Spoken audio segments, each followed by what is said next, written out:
మనం ఎక్కువ సిలువ గురించి మాట్లాడుతున్నాం కదా. సిలువ ధ్యానం కూడా జయశ్రీ తల్లి కూడా మంచి పాటతోటి దేవుని ఆరాధించింది. The knowledge of the holy అనమాట. దేవుని పరిశుద్ధ, దేవుని గురించిన జ్ఞానము అని బైబిల్లో 2-3 సార్లు రాసి ఉంటుంది. సామెతల గ్రంథం ఎక్కువసార్లు మెన్షన్ చేస్తారు. జ్ఞానము వీధుల మధ్యలో ఘోషిస్తుంటది. ఆ జ్ఞానము ఆ ఐడెంటిఫై చేయాలని ట్రై చేస్తూ ఉంటది కదా. దేవుని గురించిన జ్ఞానం ఎందుకు అవసరము, మనం సిలువ ధ్యానాలు చేసినప్పుడు సిలువను గురించిన జ్ఞానం మనకు అవసరం ఉంటుంది. What makes the blood of Jesus effective in our lives. ఈ కాలంలో మనము 2000 సంవత్సరాలు, 2026వ సంవత్సరం తర్వాత కూడా యేసయ్య రక్త ప్రభావం మన మీద చూపించాలంటే మనకు దాని గురించిన అవగాహన ఎక్కువ ఉండాలి. How we connect with the blood of Jesus. దాన్ని బట్టి మన జీవితాలు ప్రభావింపబడతాయి. లేకపోతే ఎంతో మంది యేసయ్యని ఆశ్రయించిన వాళ్ళే ఉంటారు, కానీ వాళ్ళు దేవుని ప్రభావం చూపించలేకపోతారు. కాబట్టి ఈ పాయింట్ ఆఫ్ వ్యూలో కొంత సమయం మనం గమనిద్దాము. ముఖ్యంగా పాత నిబంధన కాలం నుంచి కూడా దేవుడు ఏ విధంగా నడిపించిండు, ఇప్పుడు మనకి ఏ విధంగా పనికొస్తుంది అది. అయితే ఎఫెసీ పత్రిక 2వ అధ్యాయంలో ఉంటది ముఖ్యమైన. దీని బేస్ మీద నేను ఈరోజు కొంత సమయం ధ్యానం చేద్దాం. మనము ఎఫెసీ 2వ అధ్యాయంలో ఓపెనింగ్ స్టేట్మెంట్ ఉంటుంది. మీ అపరాధముల చేతను పాపముల చేతను మీరు చచ్చిన వారై ఉండగా అంటుంది. అక్కడ 2 క్లాసిఫికేషన్స్ చేస్తున్నాడు. అపరాధములు అంటున్నాడు, పాపముల చేతను. వీటితోటి చనిపోయినట్టున్నందుకు అప్పుడు యేసుగా క్రీస్తు కూడా బ్రతికించెను అన్నాడు. ఆ బ్రతికించిన అంతా కూడా కంటిన్యూగా చదువుకుండకపోయినప్పుడు ఏమంటున్నాడంటే, మీరు వాటిని చేయుచు వాయుమండల సంబంధమైన అధిపతిని అనగా అవిధేయులైన వారిని ఇప్పుడు ప్రేరేపించు శక్తికి అధిపతిని అనుసరించి ఈ ప్రపంచ ధర్మం చొప్పున మునుపు నడుచుకుంటుంది అంటున్నాడు. అవిధేయులైన వారి సంబంధి అంటున్నాడు. వాయుమండల సంబంధి అయిన అధిపతి అంటే ఎవరంటే, అనగా అవిధేయులైన వారిని ఇప్పుడు ప్రేరేపించే శక్తి అంట. అవిధేయులైన వారిని ప్రేరేపించే ఒక శక్తి ఉన్నది కదా, అదనమాట. అపరాధములు పాపములు అని 2 సపరేట్ గా మనం చూస్తే, పాపం చేయకుండా కూడా అపరాధములు చేసే అవకాశం ఉంది. అందుకని మనం కీర్తనలు మనం ముఖ్యంగా యెషయా ప్రవచన గ్రంథంలో మనం 53వ అధ్యాయంలో ఉంటుంది కదా, మెసియానిక్ రివిలేషన్ అంతా కూడా క్రీస్తుకు సంబంధించి అదంతా చెప్పినాక 53వ అధ్యాయంలో యెషయా ప్రవచన గ్రంథంలో చివరి వచనం ఉంటుంది, 12వ వచనంలో. ఏలయనగా మరణము నొందినట్లు ఆయన తన ప్రాణమును ధారపోసెను, అతిక్రమము చేయు వారితో ఎంచబడిన వాడాయను, అనేకుల పాపములను భరించుచు తిరుగుబాటు చేయు వారిని గురించి విజ్ఞాపన చేసినట్టు. పాపాలను భరించిండు, తిరుగుబాటు చేయు వారి విజ్ఞాపనలు అంటారు. తిరుగుబాటు చేయు వారిని అంటే సేమ్ ఇదే అన్నమాట, మనకు పౌలు రాసిన దాని ప్రకారం అనమాట. సో తిరుగుబాటు చేసేది ఫస్ట్ ఈ పాపం చేయకముందు ఫస్ట్ తిరుగుబాటు చేసే నేచర్ డెవలప్ అవుతుంది అన్నమాట. దేవునికి తిరుగుబాటు, అది మళ్ళీ నెక్స్ట్ మెచ్యూర్ అయినాక అప్పుడు దేవునికి దూరం అయిపోయి దేవునికి పాపం చేస్తాం. ఈ డేంజర్ మనము సిలువలో వేసే మనల్ని రక్షించినప్పుడు దీని నుండి కూడా మనల్ని కాపాడింది అనమాట. అందుకని అపరాధముల చేతను పాపముల చేతను, ఈ అపరాధములు అనేది చాలా డేంజరస్ అనమాట. క్రైస్తవులను ఒక నామకార్థ క్రైస్తవులుగా చేయడానికి కారణం, లేకపోతే దేవుడు చెప్పిన పనులు చేయకపోవడం, దేవుని ప్రణాళికను సీరియస్ తీసుకోకపోవడం, ఇవన్నీ అపరాధముల కిందికి వస్తాయి. దాన్ని మెచ్యూర్ అయినప్పుడే పాపం అయిపోతుంది. సో అది మనకు చూడాలని సర్ఫేస్ లెవెల్లో అది పాపంలా కనబడదు. సైతాను ఒక విశ్వాసిని పడేయడానికి ఈ రెబెలియస్ నేచర్ మన లోపల ప్రతి ఒక్కరి లోపల ఉంటుంది, దాన్ని వాడుతూ ఉంటాడు. పరిశుద్ధాత్మ కూడా మనల్ని దాన్నే ఎంగేజ్ చేస్తుంటది. ఈ జ్ఞానం తెలిసినప్పుడు మనం తప్పకుండా దేవునితోటి సమాధాన పడతాము. దీని గురించి యెషయా ప్రవచన గ్రంథంలో ఉన్నది, 11వ వచనంలో ఉంటుంది. అతడు తనకు కలిగిన వేదనను చూచి తృప్తి నొందును, నీతిమంతుడైన నా సేవకుడు జనుల దోషములను భరించి తనకున్న అనుభవ జ్ఞానము చేత అనేకులను నిర్దోషులుగా చేయును అంటాడు. తనకున్న అనుభవ జ్ఞానము చేత అనేకులను నిర్దోషులుగా చేయును అంట. దేవుని అనుభవ జ్ఞానం అనే దానికి ఫుట్‌నోట్‌లో క్లారిటీ కరెక్ట్ ఇస్తాడు. తన్ను గూర్చిన జ్ఞానము చేత అన్నాడు. తనకున్న అనుభవ జ్ఞానం గాదు. తన్ను గూర్చిన జ్ఞానము చేత అనేకులను నిర్దోషులుగా చేస్తాడనమాట. ఆ ఇంటర్ప్రిటేషన్ మనకు అప్లై అయితది కరెక్ట్‌గా. అందుకనే ఈ తర్జుమా జేసినప్పుడు ఏ విధంగా తీసుకోవాలో అర్థం గానప్పుడు ఇట్లా ఫుట్‌నోట్‌లో రాసి ఈ both of them are applicable దాంట్లో మనం కరెక్ట్‌గా ఏం అర్థం చేసుకుంటామో దాన్ని రాయొచ్చనమాట. దేవుని గూర్చిన అనుభవ జ్ఞానం ఉండాలే. మనకు దాంతోటే మనకు రిలీఫ్ ఉంటదని అంటారు. ఈ అపరాధములు లేకపోతే తిరుగుబాటు జేయడము, మన లోపల ఉన్న ఆ నేచర్‌ని మనం సరి జేసుకోవాల్సిన ఇన్సిడెంట్ నేను క్లారిటీగా రావడానికి నేను బైబిల్‌లో ఒకటి చూపిస్తాను. ఎందుకంటే చాలా ఫైన్ లైన్ ఉంటదంట. బైబిల్‌లో చాలా మంది మిస్టేక్‌గా రాంగ్ ఆలోచన పోవడానికి గూడా అదొక కారణం అయితది. మనకు సమూయేలు గ్రంథంలో ఉంటది. దావీదు గురించి దేవుడు సాక్ష్యం ఇచ్చినప్పుడు ఊరియా విషయంలో తప్ప అసలు దావీదు ఎప్పుడు తప్పు చేయలేదు అని దేవుడు సాక్ష్యం ఇస్తాడు. అది మనకు ఎక్కడున్నదంటే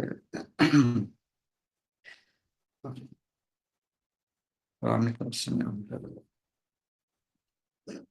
అయితే దావీదు ఏం చేస్తాడంటే బత్షెబతోటి చేసిన పాపంని దావీదు చాలా తీవ్రంగా అనుకుంటాడు కదా! తర్వాత దావీదు ఏం చేస్తాడంటే సమూయేలు రెండవ సమూయేలు గ్రంథంలో ఉంటది. 24వ అధ్యాయంలో ఉంటది. ఇంకొక మారు యెహోవా కోపం ఇశ్రాయేలీయుల మీద రగులుకొనగా ఆయన దావీదును వారి మీదికి ప్రేరేపణ చేసి నీవు పోయి ఇశ్రాయేలీయులను యూదా వారిని లెక్కింపుమని అతనికి ఆజ్ఞ ఇచ్చింది. యెహోవా కోపం ఇశ్రాయేలీయుల మీద రగులుకొనగా ఆయన దావీదును ప్రేరేపించిండారంట.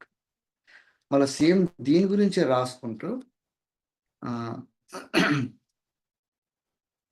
దావీదు దావీదును యెహోవా ప్రేరేపించిండన్నట్టుంది గదా! తర్వాత సేమ్ అదే దినవృత్తాంతంలో 21వ అధ్యాయంలో ఉంటది. తరువాత సాతాను ఇశ్రాయేలీయునకు విరోధముగా లేచి ఇశ్రాయేలీయులను లెక్కించుమని దావీదును ప్రేరేపింపగా అంట. సేమ్ ఇన్సిడెంట్‌ని సమూయేలు గ్రంథంలో రాసినప్పుడు యెహోవా దావీదును ప్రేరేపించిండని రాస్తున్నాడు.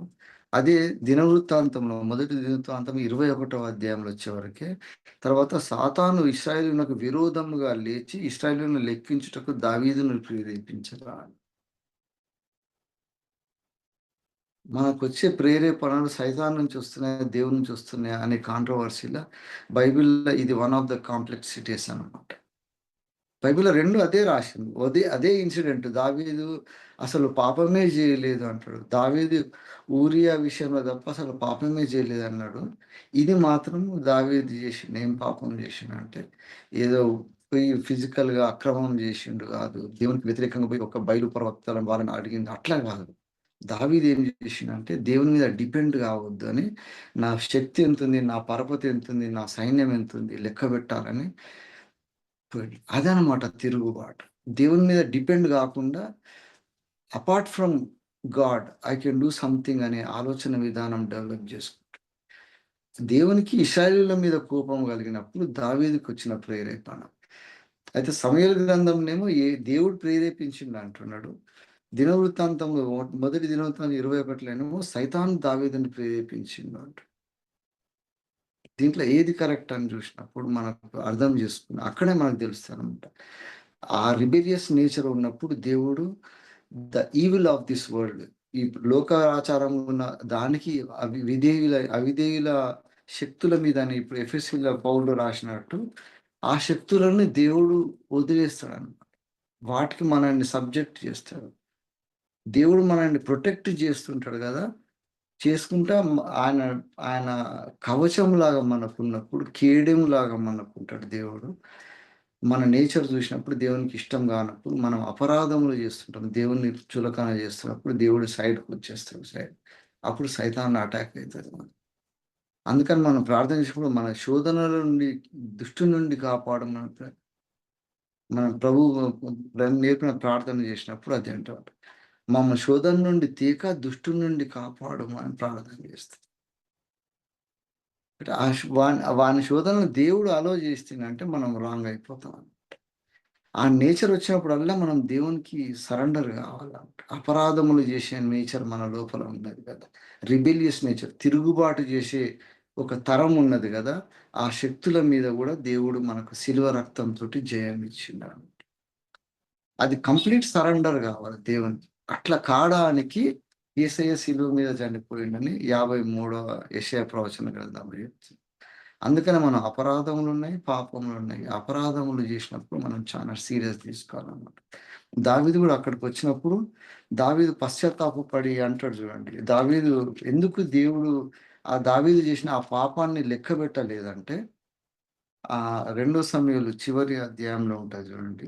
10వ వచనంలో 2 సమూయేలు 24:10 ఉంటది. జనసంఖ్య జనసంఖ్య చూసినందుకై దావీదు మనస్సు కొట్టుకొనగా అతడు, నేను చేసిన పని వలన గొప్ప పాపము కట్టుకొంటిని. నేను ఎంతో అవివేకినై దాని చేసి తిని. యెహోవా కరుణించి నీ దాసుడనైన నా దోషము పరిహరింపుమని యెహోవాతో మనవి చేశాను. దావీదు చేసిన పనన్నమాట. దావీదు లోపల ఆ నేచర్ ఉన్నది కాబట్టి కరెక్ట్ చేసుకోగలిగాను. అందుకని దావీదు గురించి దేవుడు మళ్ళా సాక్ష్యం చెప్పినప్పుడు ఆ ఒక్క తప్పు చేసిండు. దానికి మళ్ళా పశ్చాత్తాపపడ్డాడు. తర్వాత ఇంక దావీదు లోపల దోషమే లేదన్నాడు. ఎందుకంటే ఈ దోషాలన్నీ పరిహరించడానికి దేవుని దగ్గర దావీదు అడిగిండనమాట. మనం ఎన్ని సార్లు దేవుడిని పక్కకు పెట్టి మన సేఫ్టీ చూసుకుంటా ఉంటాం. మన జ్ఞానంతోటి మనం సొంతగా దేవుని కంటే ఎక్కువ మనము దేవున్ని చేస్తాం. మన ధన సమృద్ధి. అందుకనే ధనాపేక్ష కలిగినోడు పరలోకానికి రాడు అని బైబిల్ ఎందుకు రాసిందంటే, వాడు దేవుని మీద డిపెండ్ కాడు. వాని ధనం మీద డిపెండ్ అయితుంటాడు. వాని ఫ్యూచర్ అంతా. ఈ భూమి మీద వచ్చిన ఈ కొంతకాలంలో మనము దేవుని మీద ఎంత డిపెండ్ అయితున్నాం, దేవున్ని ఎంతవరకు మనము ఏదో టైమ్‌లీ వాడుకుంటున్నాం. సేమ్ ఇది ఏటీఎంలో పైసలు పెట్టి ఎట్లా వాడుకుంటున్నామో, దేవుని దగ్గర గూడా పోయి అప్పుడప్పుడు కృప కావాలని అడుగుతున్నాం. ఇష్టం ఉంటే వాడతాము. అవసరం ఉన్నప్పుడు దేవుడు కావాలి. లేకుంటే మనం మన సొంత లైఫ్ లీడ్ చేస్తుంటాం. ఇది లోకంలో ఉండే లాజిక్ అన్నమాట. ఈ లాజిక్‌ని పౌలు భయంకరంగా ఆహ్, మెన్షన్ చేసిండు. అందుకనే దాని నుంచి మనం సెపరేట్ కావాలంటున్నాడట. అదే రాసిండు చూడండి. ఎఫెసీ 2లో మీరు వాటిని చేయుచు వాయుమండల సంబంధమైన అధిపతిని అనగా అవిధేయులైన వారిని ఇప్పుడు ప్రేరేపించు శక్తికి అధిపతి అయిన వాని నుంచి. వాటి నుంచి కూడా యేసయ్య మనల్ని విమోచించిండన్నాడు. అట్లా విమోచించినప్పుడు ఆ వాయుమండల సంబంధమైన అధిపతిని మనం ఎదుర్కోవడానికి పోయినప్పుడు దురాత్మలని మనం ఎదుర్కోగలుగుతాం. అందుకనే అక్కడ మళ్ళా కంటిన్యూషన్‌లో రాసిండు. క్రీస్తు యేసునందు మనము ఆయన మనకు చేసిన ఉపకారము ద్వారా అత్యధికమైన తన కృపా మహదైశ్వర్యమును రాబో యుగంలో కనపరుచు నిమిత్తం అంటున్నాడు. ఫ్యూచర్‌లో ఉండే యుగాలల్లో మనము దేవుని కృపను చూపియడానికి మన అపరాధములను, మన పాపములను ప్రక్షాళన చేసిన యేసయ్య రక్తము దాని గురించి సాక్ష్యం చెప్తామనమాట. అది మనకే దేవుడిచ్చిన ప్రివిలేజ్. కాబట్టి మనం గూడా ఇప్పుడు ఈ ఈ ఈ టైంలో గూడా మనం నిజంగా పెద్ద పాపం జేసి, వ్యభిచారం జేసో, లేకపోతే ఒకరిని నరహత్య జేయడమో, లేకపోతే అవన్నీ గాదసలు. దేవుని మీద డిపెండ్ గాకుండా పోవడమే అపరాధం అసలు. అది రియలైజ్ అయినప్పుడు we we tend to depend more on God. దేవుని ఆలోచనలో దేవుని నడిపింపు లేకుండా ఒక్క క్షణం గూడా మనం ఉండనీకి వీల్లేదు అసలు. అటువంటి డెవలప్‌మెంట్ మనం జేసుకుంటప్పుడు పోయినప్పుడు దేవుడు అంటాడనమాట. ఇప్పుడు నా రక్త ప్రభావం నిన్ను పరిశుద్ధిని జేసిందంట. లేకపోతే ఎప్పుడో ఒకసారి దేవుడు జూస్తాడు. దేవుడు షీల్డ్ పక్కకు తీస్తాడు. తీసినప్పుడు మనం మన లోపల ఉన్న తిరుగుబాటు అనేది రెడీ ఉంటదనమాట. అప్పుడు దేవుని కోసం రివర్స్ పోతాం. అందుకనే సౌలు గూడా దేవునికి వ్యతిరేకం జేసినప్పుడు ఒక దురాత్మ వచ్చి దేవుని సన్నిధిలో వచ్చి ఆ దురాత్మ అడుగుతది. ఏం జేస్తావంటే నేను ప్రేరేపిస్తావా అని. దేవుడు అలో చేస్తాడు. ఆ దురాత్మ వచ్చి చేస్తదంటే బైబిల్ అసలు అట్లెట్ట దేవుని దగ్గర నుంచి దురాత్మ ఎట్లొస్తది మనకని ఉంటది. అది మనకు సమూయేలు 17లో ఉంటుంది. 16, 17లో ఉంటుంది. ఇక్కడ దాని గురించే రాస్తాడు. ఇవన్నీ మనల్ని ప్రేరేపిస్తుంటాయి. ఇప్పుడు లోకంలో గూడా తిరుగుబాటు చేసే ఆత్మలు 16 మొదటి సమూయేలు 16లో ఉంటది చూడండి. 16:4 ఉంటది. 14లో ఉన్నది. యెహోవా ఆత్మ సౌలును విడిచిపోయి, యెహోవా యొద్ద నుండి దురాత్మ ఒకటి వచ్చి అతన్ని వెరపింపగా అంటున్నాడు. ఒక దురాత్మ యెహోవా వద్ద నుంచి దురాత్మ ఎట్లొస్తదసలు? యెహోవా సౌలుని విడిచిపోయినప్పుడు దురాత్మలకు ఎంట్రీ దొరికిపోతది. ఇప్పుడు గూడా మనం అందుకనే యేసయ్య రక్త ప్రభావం మన మీదకు ఎప్పుడు ఉండాలి. ఎందుకు ఉండాలంటే, అది ఖచ్చితంగా అది if that is not there will definitely fall into the ideas of this world అనమాట. శరీరము, లోకము, మనకున్న టాలెంట్స్ అవన్నీ గూడా ఇప్పుడు ఎంతోమంది దేవుడిచ్చిన మంచి గొంతున్నది. దేవుడిచ్చిన ఆస్తులున్నాయి. అందరూ అనుకుంటారు ఏదో తెలివిగా సంపాదిస్తున్నారు గానీ, దేవుడిచ్చిన కొంతమందికి ఉపకారం జేసే ఆధిక్యత ఇస్తాడు. వాళ్ళు ఉపకారం జేయడానికి వాడు ఫీలయ్యి వాడేదో పెద్ద చాలా పైసలు ఇస్తున్నట్టు ఫీలయితా ఉంటాడసలు. అది బైబిల్‌లో ఎంత మంచిగా రాసిండంటే, ప్రతి ఒక్కరిని దేవుడు ఒక్కొక్క పొజిషన్‌లో పెట్టిండు గదా! ఆ పొజిషన్‌ని మనం కరెక్ట్‌గా దేవుని కొరకు వాడకపోతే మనకు దేవుడు నష్టంగా విధిస్తాడు. రకరకాల ఆహ్, నానా విధమైన పరిచర్యలలో ఉపకారం చేసే పరిచర్య ఒకటున్నది. God will give us in a position of privilege where we have a lot of wealth. దాన్ని దేవుని కొరకు ఇయ్యాలంటే వీడేదో సొంతగా పర్సనల్‌గా ఫీల్ అయితా ఉంటాడు. దేవునికి సరెండర్ కాకపోవడానికి అదనమాట. అప్పుడు వానికి అదే వ్యసనం అయిపోతదనమాట. అదే వాడు చేసిన తిరుగుబాటనమాట. ఒకరికి మంచి హెల్త్ ఉంటది. ఒకరికి మంచి పొజిషన్ ఉంటది. ఒకరికి మంచి టాలెంట్ ఇస్తాడు. ఒక మంచి జ్ఞానం ఇస్తాడు. వీటన్నిటిని సంఘంలో మనం కరెక్ట్‌గా వాడుకోవాలనే ఆలోచన పోయి ఇండివిడ్యుయాలిటీ వస్తది. లోకాచారంలోని చేసిన ఆలోచనలతోటి వచ్చినప్పుడు దేవునికి వ్యతిరేకం అయిపోతామనమాట. అదే టైంలో దేవుడు అంటాడనమాట. అప్పుడు దేవుడు పక్కకు పోగానే ఒక దురాత్మ వచ్చి వాడిని అటాక్ చేసేస్తది. మనల్ని కూడా ఎంతోమంది మనం దేవుని సన్నిధిలో కరెక్ట్ ఉన్నాం అనుకుంటుంటాం గానీ, మన అపరాధములు అదే. అక్కడనే డిఫరెన్స్ వస్తది. సో, సిలువ దగ్గరికి పోకుండా మనం దాన్ని ఆపుతుంటదనమాట అది. అది సింబాలిక్‌గా ఉన్నది గానీ, ఫిజికల్‌గా యేసయ్య గూడా శిలువ యజ్ఞానికి పోయేటప్పుడు తీరా యెరూషలేము దగ్గరికి పోతుంటే, అప్పుడు ఆయన వెంబడి ఉన్న పేతురు అంటుంటాడు, "వద్దు నీకు అది దూరమగును గాక సిలువ ఈ కష్టాలు రావద్దని" ప్రార్థన చేస్తుంటే, యేసయ్య వెనుకకు తిరిగి పేతురు అన్నాడు, "సైతానా షటప్" అని అంటాడు. పేతురు ద్వారా సైతాను యేసయ్యని టెంప్ట్ చేస్తా ఉంటారు. సిలువ దగ్గరికి పోకుండా every time Satan will try to distract us. మన కుటుంబంతోటి చేయొచ్చు, మన పరిస్థితులతోటి చేయొచ్చు, లేకపోతే మనకున్న అడ్వాంటేజెస్ తోటి చేయొచ్చు. మనకున్న ఆధిక్యతలతోటి మనం దేవునికి దూరం అయిపోయే పరిస్థితి వస్తది. సో, పెరిఫెరల్‌గా చూసినప్పుడు మనం అదే దేవునికి భక్తులు కలిగి ఉన్నాం అనుకుంటుంటాం గానీ, we always take pride in our capacity అన్నమాట. దాని నుంచి గూడా విమోచన కలగడానికి ఆహ్, యెషయా ప్రవచన గ్రంథంలో రాసి ఇప్పుడు మనం శిలువ ధ్యానాలు చేసేటప్పుడు మనల్ని మనం క్లెన్స్ చేసుకున్నప్పుడు ఇది ముఖ్యమనమాట. అందుకని అనేకుల పాపములు భరించుచు తిరుగుబాటు చేయు వారిని గురించి విజ్ఞాపన చేసిండు ఆయన అంటున్నాడు. ఆ తిరుగుబాటు చేసే నేచర్ మన లోపల నుంచి కంప్లీట్‌గా జీరో చేసేయాలి దాన్ని. దేవుడు చెప్తే దాన్ని పోవాలంతే. దేవునికి మహిమ కలిగకుండా మనకు ఒకవేళ మనకొచ్చే మహిమ ఏమైనా వస్తుందంటే దాన్ని ఎంబడే డినై జేసేయాలి మనం. కాదు ఇది అంతా దేవుని మీదనే దేవుడు చేయబట్టే అని. దేవునికి ఆ క్రెడిట్ ఇయ్యకుండా మనము దాని గురించి డీవియేట్ అయిపోయినామంటే కష్టమే. దేవుడు అప్పుడు అంటాడనమాట. ఈ నేచర్ తోటి ఒక టైమ్ వస్తది సడెన్‌లీ. అప్పుడు దేవుని ఆత్మ ప్రభావం నుంచి నువ్వు బయటకొచ్చేస్తావు. వచ్చేసి దుష్టుని ప్రభావంతోటి పోతావు. అట్లా ఉండే ఈగో సెంట్రిక్ ఫెలోస్ తయారయ్యి ఒక్కొక్కని ఎంత ఇన్‌ఫ్లేట్ అయిందంటే అహం అనేది మన సంఘాలు నాశనం అయితున్నాయి. కుటుంబాలు everything is destroyed because of this one particular thing. అందుకని మనం ఈ సిలువ గురించి ధ్యానం చేసేటప్పుడు మనము ఆయన గురించిన జ్ఞానం అని ఉండదు. తన్ను గూర్చిన జ్ఞానము చేత అని అంటున్నాడు. ఆయన ఎంతో మందిని నిర్దోషులుగా తీసిండన్నట్టు. అదొక్కసారి చదువుదాము. ఆ వచనం చదివి కంక్లూడ్ చేద్దాము.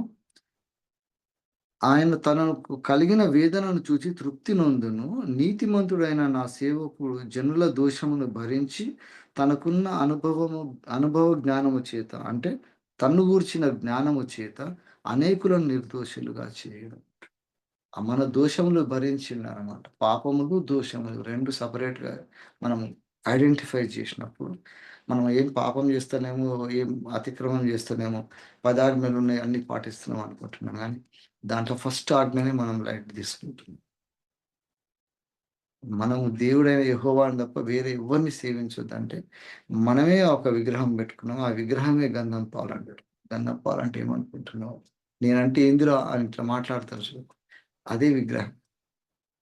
ఎవ్రీబడీ మన మన సెల్ఫ్ అనే దాన్ని దేవుని మీద వదిలేసేయాలని. అట్లా వదిలినప్పుడే దేవుని కొరకు ప్రాణాలు అర్పించడానికైనా, దేవుని కొరకు అవమానము, నిందలు, సిలువలో ఉన్న ప్రతి అనుభవం పౌలు ఎంత బాగా చెప్పిండు గదా! ఆయన రక్షణను, ఆయన పునరుత్థాన బలమును తెలవాలి. ఆయన శిలువ మీద చేసిన ఆయన శ్రమల ద్వారానే నేను అది కనుక్కోగలుగుతున్నట్టు. అందుకనే సిలువ బతికేది నేను గాదు. యేసుక్రీస్తు లాగా నేను గూడా సిలువ వేయబడ్డాను. From now on I am not living. Christ is living through me అని అంటాడు. ఇక జీవించేది నేను గాదు. క్రీస్తే నా యందు జీవిస్తున్నాడు అని సిలువలో మనం రిప్లేస్ జేసుకోగలుగుతాం. అప్పుడు మనకొచ్చిన అవమానాలు గూడా పెద్ద ఎఫెక్ట్ పడదు మనకు. పరపతి ఉన్నదా? డబ్బున్నదా? పోతున్నదా? ఇవన్నీ రావన్నమాట. ధనము ఎక్కువ ధనాపేక్ష కలిగినోడు పరలోకానికి రాడు. లోభి గూడా పరలోకానికి రాడండి. లోభి అంటే వాడు డబ్బు సంపాదించుకొని డబ్బు ఇయ్యనీకి ఇష్టం ఉండదు ఆనికి. He wants to depend and be comfortable with the money he has అన్నమాట. మన అకౌంట్‌లో ఎన్ని పైసలు చూసి వాడు సంతోషపడుతుంటాడు. అందులోకెళ్ళి ఒక పైస ఇయ్యాలంటే వానికి ఇష్టం అనిపియదు. ఇక్కడ డబ్బు కాదు ఎలిమెంట్ ఏందంటే వాని మైండ్ ఎట్లుందో చూడండి. ఇవన్నీ వదులుకోగలిగే కెపాసిటీ ఎప్పుడొస్తదంటే మనం ఆ అపరాధములని, తిరుగుబాటు అనేది మనలోకి నుంచి వెళ్ళిపోవాలి. అప్పుడు we do everything for Christ. దేవునికి ఇస్తా ఉంటాం. అప్పుడు ఇస్తా ఉంటే దేవుడు అంటాడు, నాకొకసారి ఇచ్చినంక చూడు నువ్వెట్లా చేస్తావని. దేవుడు దానికి రిటర్న్ చేస్తుంటాడు. అందుకనే ఆ అర్నోను దావీదుకి ఈ ప్రాబ్లమ్ వచ్చినంక దావీదు పశ్చాత్తాపపడి దేవుని కొరకు దేవా ఏం చేయాలన్నప్పుడు దావీదు ఆహ్, దగ్గరికి ప్రవక్తను పంపి ప్రవక్తతోటి చెప్తాడు. నీకు 3 ఆప్షన్స్ ఉన్నాయి. ఏం చేస్తావు అంటే దావీదు కరెక్ట్ ఆప్షన్ చూజ్ చేసుకుంటాడు. ఎవరో చేతిలో పడే బదులు దేవుని చేతిలో పడితేనే బెటర్ కదా అని. అప్పుడు దావీదు చేసిన ఆ ఆలోచన విధానముకు 70,000 మంది ఇశ్రాయేలీయులను చంపేస్తాడు యేసయ్య. ఆ 70,000 మంది ఎంతమందున్నారు గదా! కొన్ని లక్షల మంది 8, 9 లక్షల మంది అనే ఆ కౌంట్ ఉంటదక్కడ. దాంట్లో 70,000 మంది చచ్చిపోతారు.